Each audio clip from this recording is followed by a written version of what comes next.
अस्सलामुअलैकुम प्यारे दोस्तों, welcome to my channel Popular TV. हमल के दौरान हम बिस्तरी करने का सही तरीका क्या है?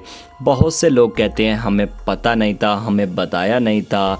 दुरुस्त तरीका क्या है, आज की इस वीडियो में आप सीख लें। एक हामला औरत के साथ हम बिस्तरी कैसे की जाती है, हमल के दौरान मुबाशरत करने का सही तरीका क्या है। हमल के पहले 6 माह तक आम हालात की तरह मुबाशरत की जा सकती है, जितनी बार पहले होती रहती है। अलबत्ता आखिरी माह परहेज़ करना ज़्यादा बेहतर है। इस दौरान में बीवी क़ामत को मुतबादिल तरीक़ों से सुकून मुहैया कर सकती है। हमल के दौरान ख़ुसूसन आखिरी महीनों में मुबाशरत मिशनरी तरीका यानी औरत के नीचे वाले तरीके को बिल्कुल तर्क कर दिया जाता है। अलबत्ता इब्तदाई दिनों में 1-2 माह में ये इस तरीका इस्तेमाल किया जा सकता है।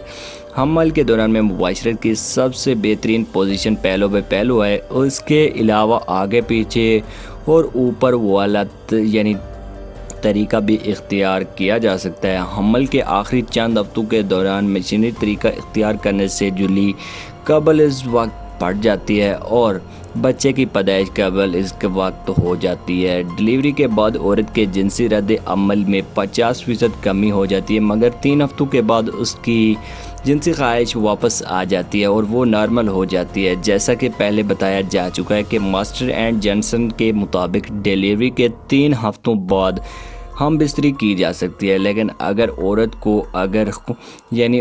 को खून आ रहा हो या ऑपरेशन हुआ हो तो खून के बाद बंद होने वाले ज़ख़म को ख़त्म होने का इंतज़ार करना चाहिए। तो दोस्तों, आज की इस वीडियो में आपको कुछ इन्फॉर्मेशन अगर थोड़ी सी भी मिली है तो आप इस वीडियो को जल्दी से लाइक ज़रूर कीजिए। और अगर अभी तक आपने हमारे चैनल पॉपुलर टीवी को सब्सक्राइब नहीं किया तो जल्दी से सब्सक्राइब कर लीजिए। हम ऐसे ही डेली बेसिस पे आपके साथ वीडियोस शेयर करते रहते हैं। शुक्रिया।